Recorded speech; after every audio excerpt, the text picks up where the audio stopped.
Hello everyone. So in this video I'm going to talk a little bit about hugs that do not trigger the fear in survivors of domestic violence. Because sometimes our loved ones are triggered by simple touch, just simply wanting to reach out and hug them.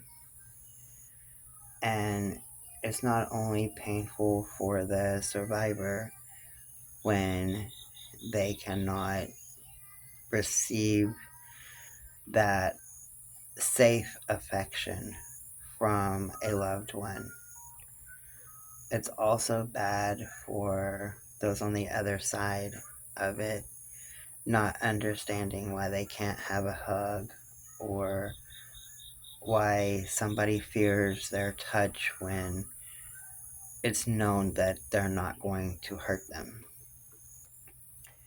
Hugs can be one of the big triggers for a domestic violence survivor.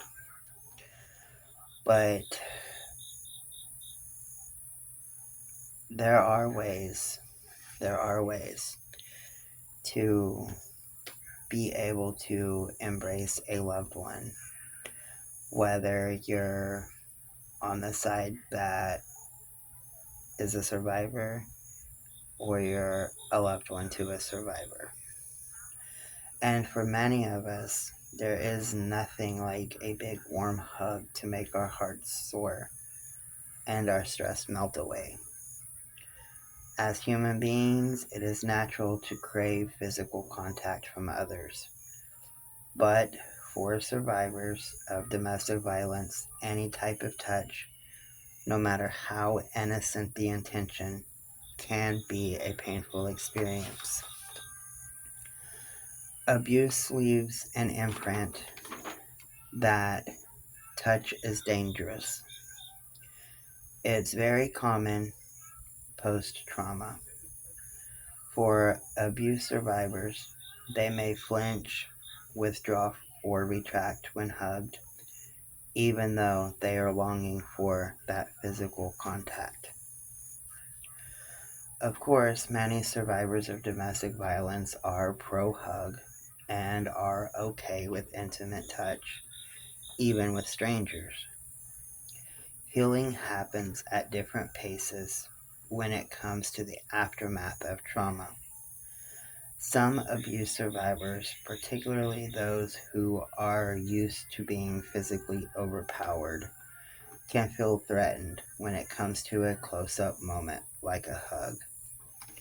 Just as many survivors like to sit with their backs up against the wall, they don't like anyone sneaking up on them.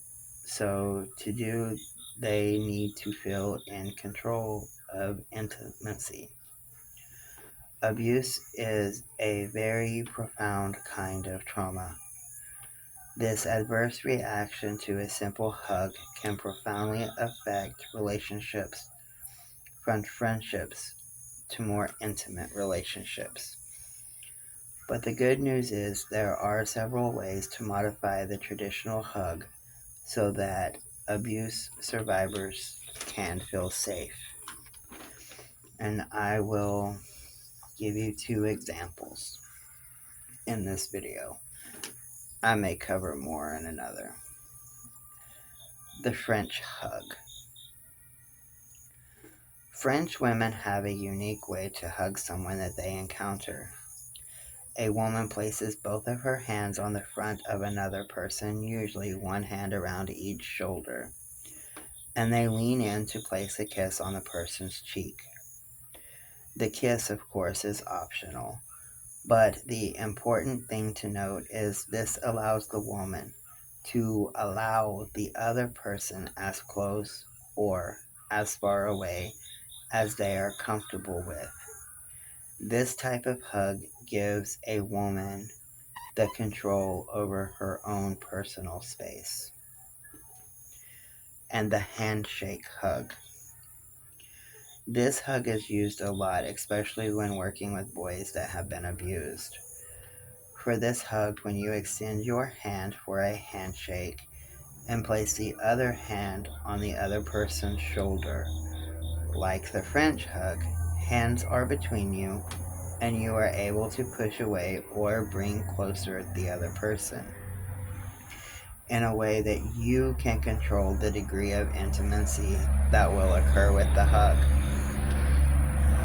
The French hug and the handshake hug are both great ways to show someone that you care while keeping your personal space personal. You can experiment with different ways that allows you to feel safe. If you are the loved one to a survivor, introduce one or both of these hugs slowly and always with permission, because everyone deserves to feel safe and be hugged. Much love, everybody.